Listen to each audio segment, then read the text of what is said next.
was fine. All right, welcome into this edition of Road Trippin with RJ and Channing. I'm your host, ALLIE Clifton. I'm just going to say this. The Lakers just played 8 games in 14 days, which means that I probably worked 14 out of the last 14 days. So I need a minute. I'm going to let you guys start this episode and let me know what you want to talk about. And we're not talking about any of the upcoming playoff series because that's for the second half of this episode. But there's still plenty to be discussed within the NBA right now. Okay, now, Allie, let's be really honest. You're the host of this show, starting this show. Do your job is what you're saying? Okay. No, I got it. There's Show plenty of stuff. What are you talking about? There's plenty of stuff. Thank you, Channing. God, you're such a good team player. Thank you. Listen, I'm just saying I was not prepared.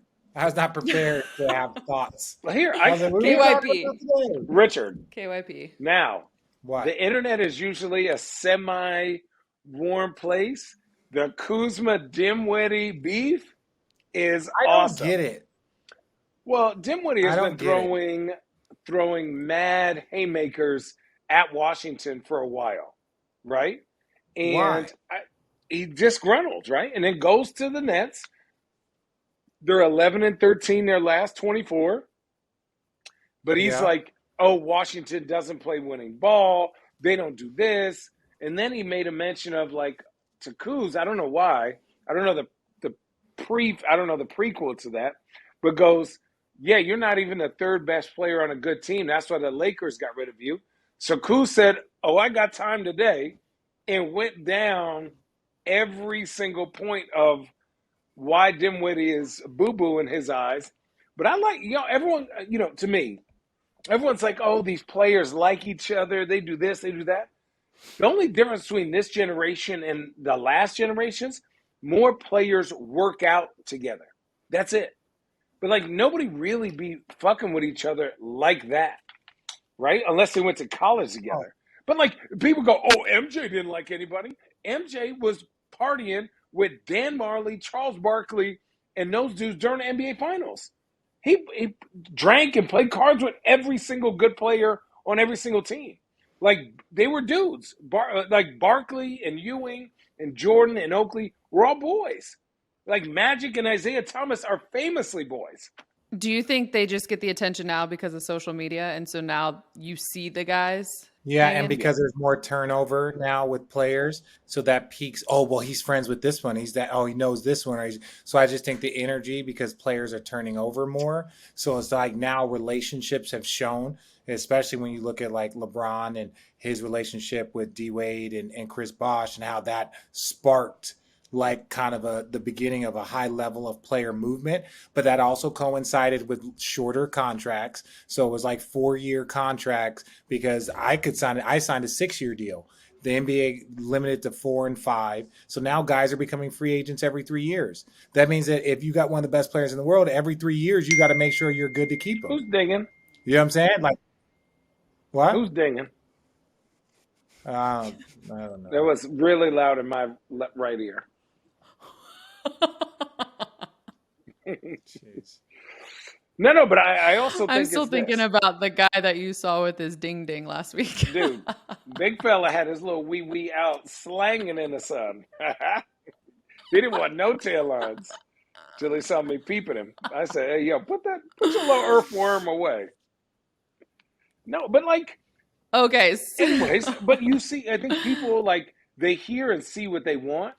And what I'm noticing is, and maybe this is my fault, people will pick anything to hate on, right? Even last night, I was at the bar with Doug grabbing lunch right here in Manhattan.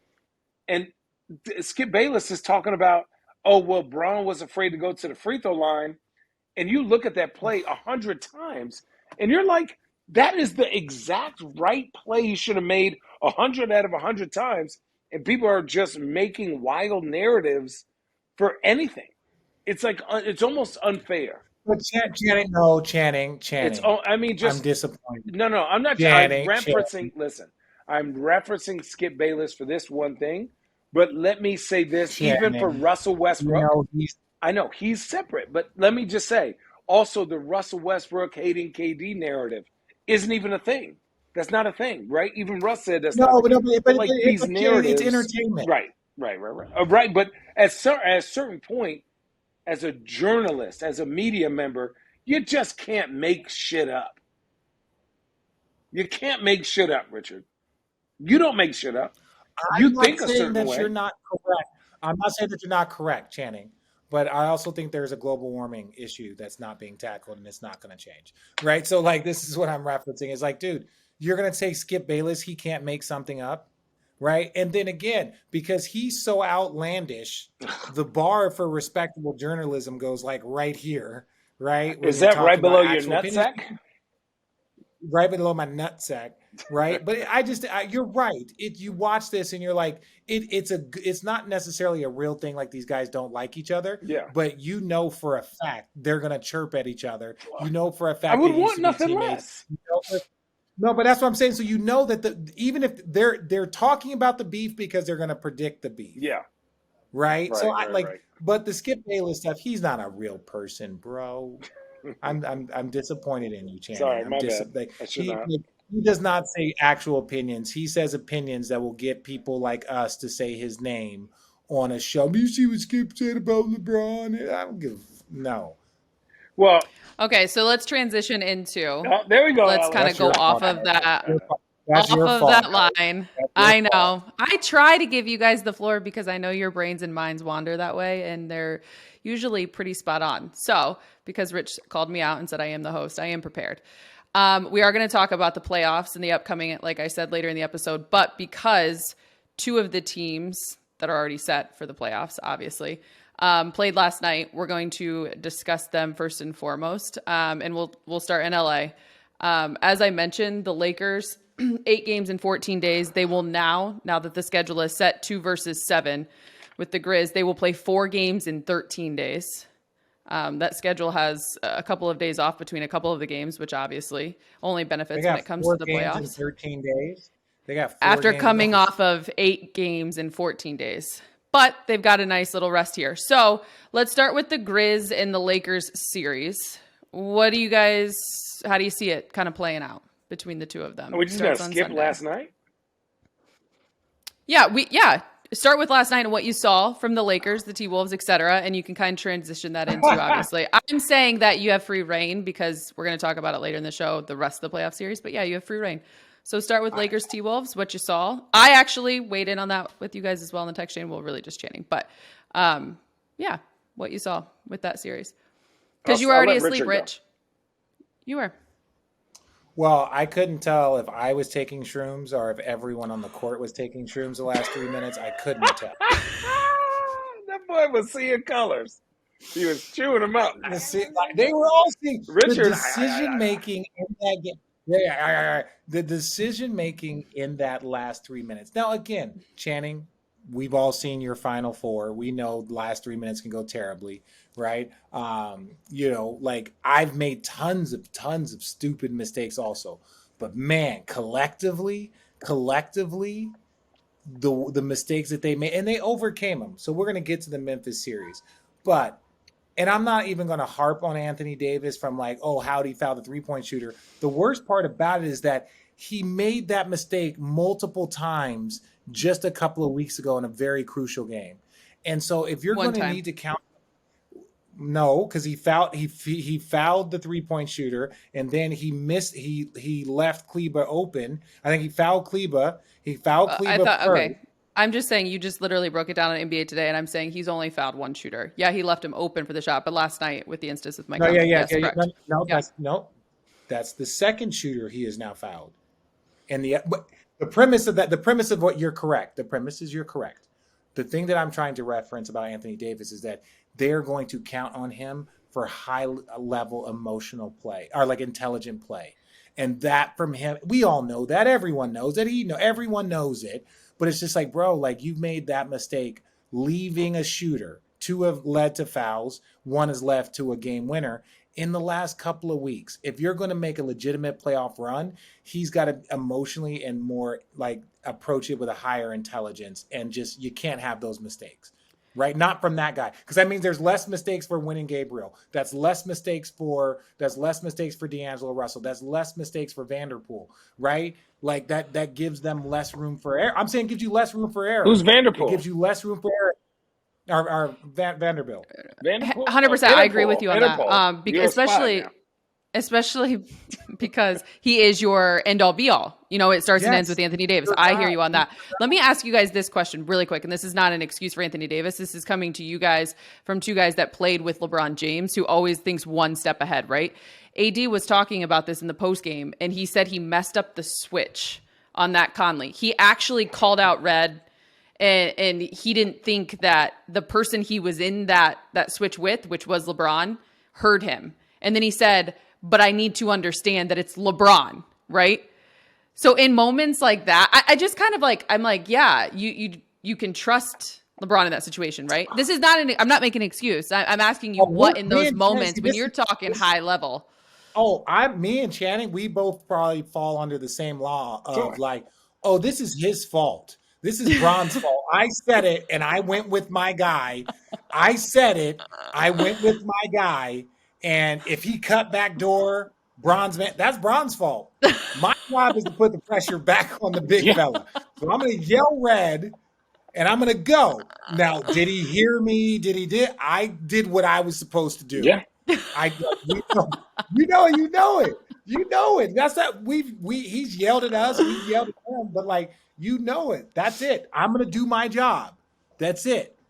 You ask me to do more than my job, I don't get paid enough to do more than my job. Nope. I'm too old to do more than my job. I should have known better. Damn it. Yeah. The Minnesota Timberwolves tricked that game away. They absolutely tricked that game away. Do you know what was the most fucking frustrating part about the whole game? It wasn't Anthony Edwards not missing shots, because that happens, right? This is his first chance. Not missing shots. Or not making shots. Not making shots. Thank you. Your internet is real shitty, Richard. So you can't hear. I said making, not making. Okay. Roll the tape. Edit. It's Karl Anthony Towns. Stop. No, not at all. Karl Anthony Towns stopped posting up. Did you see when Anthony Edwards had a one-on-one opportunity? Cat was posting up at the three-point line against Austin Reeves. He refused to go to the block where he had the advantage for some wild reason, and all five of them, people go, the NBA's cheating. Motherfucker, they were not even going to the rack. They were running a 1-5 screen and roll, and everyone was on the outside of the three-point line. So I'm like, how do you get fouls if nobody's posting up? You're only 7-footer. And then what happens is they pass the ball around the perimeter, pass. Somebody contests, and you have another 7-footer, Anthony Davis, Bron, whoever else contesting that. So, like, for me, this is a big learning moment for Minnesota of like, hey, Cat, when you have Austin Reeves on you or DAngelo Russell or Dennis Schroeder, stop trying to post up at the three-point line. Go to the block where you have the actual advantage, and then create an opportunity for your teammate. Your spacing was bad. Everything was bad about those possessions that made me frustrated. And then for the Lakers, God, they couldn't kick that bitch in the ocean last night. That's gonna kill them. I mean, literally, I'm 40, almost 40. I could have made 5 of those, and it wasn't like they were. Not like people were hard closing out on them. Like, they were barely contesting. Like, how do you miss that many shots is wild to me. Like, y'all can't, I will tell you that they look tired. That group looked tired. Again, 8 games in 14 days. 2, I will tell you, being there in the arena, there were several times I looked to the guy sitting next to me and I was like, did you hear that contact? The officials did let them play, for as much as we want to talk about the rule. Like, totally. The length, the athleticism, I think that's the one thing that is underrated by Minnesota. And they were just continuing. But the early shots, especially for the Lakers, they were open. They were. They had the looks. And naked. They were long. They were, yeah. They're what? That's why that break is so good for them. It's so important The long break, as Channing wanted to point out, is so good for them. But what happened to DAngelo Russell last night? What happened to him? No, guys, we're not gonna. Okay, we're not gonna break down this one game as if. No, what I do want to ask though, before we go on to the next one, he's their third best player, Richard. He's their third best player. No, I wasn't. I'm not.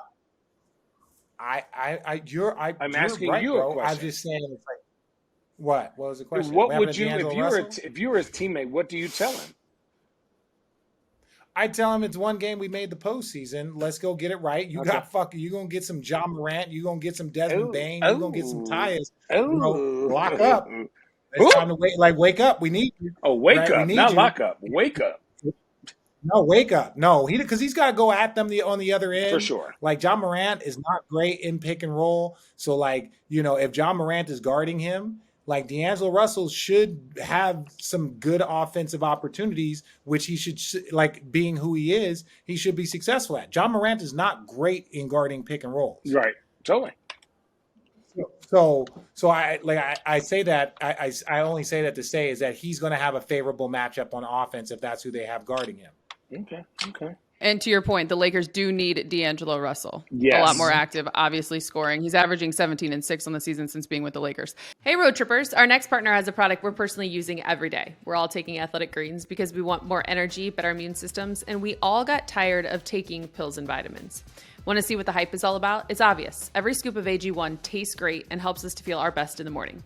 We have the peace of mind knowing that we're beginning every day with 75 high-quality vitamins, minerals, whole food source superfoods, and even probiotics. Right now, it's time to reclaim your health and arm your immune system with convenient daily nutrition, especially in the middle of cold and flu season. It's just one scoop and a cup of water every day. That's it. No need for a million different pills and supplements to look out for your own health. So to make it easy, Athletic Greens is going to give you a free 1-year supply of immune-supporting vitamin D and 5 free travel packs with your first purchase. All you have to do is visit athleticgreens.com/roadtrippin, take ownership over your health, and pick up the ultimate daily nutritional insurance. Again, go to athleticgreens.com/roadtrippin and get started today. Hey, Road Trippers, spring is here and it's time to get your fit right for this warmer weather. Get yourself some gear that's meant to last. Our friends at Shady Rays have you covered from the sun with premium polarized shades, customized snow goggles, and much more. Shady Rays is an independent sunglasses company that offers a world-class product that's just as good as any expensive pair we've worn. They have durable frames and extremely clear optics for all of your outdoor adventures. That's not all. Shady Rays offers the most insane protection in all of eyewear. Every pair of sunglasses is backed by their lost and broken replacement, meaning if you're like me and lose or break a pair, even on day one, they'll send you a new pair. No questions asked. Wear your Shady Rays with confidence because they have your back long after your purchase.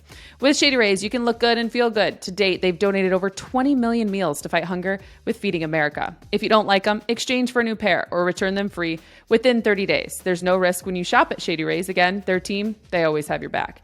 And here's an exclusive offer for all of you road trippers out there. Shady Rays is giving you their best deal yet. Go to shadyrays.com and use the promo code ROADTRIPPIN for 50% off 2 or more pairs of polarized sunglasses. Try for yourself the shades that are rated 5 stars by over 200,000 people online. That's shadyrays.com and enter the promo code ROADTRIPPIN. Having said that, so obviously the Timberwolves are going to get the winner of on Friday in a home game for themselves. The matchup tonight, which we're not going to talk about because this will come out after the Pelicans and the Thunder. But before we go ahead and talk about the Celtics and the Heat, and the Hawks, I do want to get your take because, Channing, you've been on this podcast talking about your thoughts with Rudy Gobert and how he fits within that style. I know this was a couple days ago, but we haven't talked about it since it came down. And Rich, you've been an advocate for Rudy in terms of how that all kind of happened, went down, and what the T-Wolves do moving forward now, as they should have Rudy back for Friday. What we know of what was said, how it was handled, I get it. Rudy can't do that stuff. We know that. I think the fact that they have 1 game or 2 games to win one was probably, also factored into these decision makings. Like, again, because if that would have happened in practice, Channing, would there be anything that would have happened? No. Either player would have been fine. Nothing. Right. But it was the fact that it spilled over into the public space and it led to a suspension, which sucks. But like Minnesota going, well, we're not going to talk about the next game. I was about to start going. I caught myself. You got yourself. Okay, so then Hawks and Heat. Were you guys surprised by the outcome there? And obviously Quinn Snyder, who has just 21 games with the Hawks under his belt, How confident are you in them obviously taking on the Celtics? Let's start with the Hawks and the Heat from last night. I think a lot of people were shocked by that outcome. They're what? Gentlemen sweep, get up out of there. Thank you. Bye-bye. What? Stop it. Hawks, Celtics? What? The Celtics, gentlemen sweep, get up out of there. Not a chance. Name me one. The Hawks have a really good, the best offense in the NBA. Second best, I think, or the first best after the break with Quinn Snyder. Who has a top 5 defense and who has shown to be able to lock down anything? Think about this backcourt. Jason Tatum, Jaylen Brown, Marcus Smart, Brogdon, Derek White. So who do the Hawks have? Trae Young, who's small, DeJounte Murray, not that good at shooting threes, and Bogdanovich, who's not that good at defending. I think at that point. Yeah, no, this is the largest gap when you think about who's favored, like the betting line. This is the biggest gap in the entire postseason of any other matchup, and I think Atlanta can win 2 games. I think Atlanta can win 2 games in this series, because I think the fact that you do have some shooting and Trae Young, I don't believe that they will win the series. I do believe that they can win 2 in this series. If they win 2, that's a huge accomplishment to me. I'm not. Yeah. If they get swept, I'm like, well, that's what I thought. I just don't think they generate offense like that. Like all these offensive it's more Miami. You look at Miami and you're like, Pat Riley got to do something with that. That ain't it. Like, that ain't it. Giving up Miami get into the postseason? Are they the 8 seed? No. I don't know if this is the first time I've ever said this in my career. I don't know if they really want to. I don't know if they have the ability to. You can only win with second-round picks so much. You can only win with a small team playing 6.5 players so much. Like, I had to watch the whole game, and I'm like, if I was playing my kids basketball and I just threw it off the backboard and went and got a rebound, that was what it was like last night. Like, it was bad. Bad. 26-6 second chance points against a Miami 63 team. Rebounds is bananas.